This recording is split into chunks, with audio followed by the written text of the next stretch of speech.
Hey guys, welcome to our channel. So in this video I'm going to show you that how to delete your WhatsApp status. No one shows it later. So in most cases when we delete our WhatsApp status or clear our data, the other people's still able to see our status. So how to permanently delete your WhatsApp status? Simply what you need to do, just open your WhatsApp app, and after that when you open your account, simply go to status and now click here and now click on delete status. Now go back and just click on these three dots and click on settings.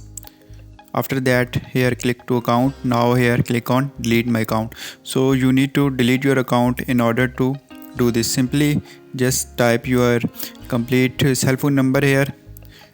After that click on delete my account and here just type the reason and click on delete account. So in this way, when you delete your status and delete your account, no one be able to see your status.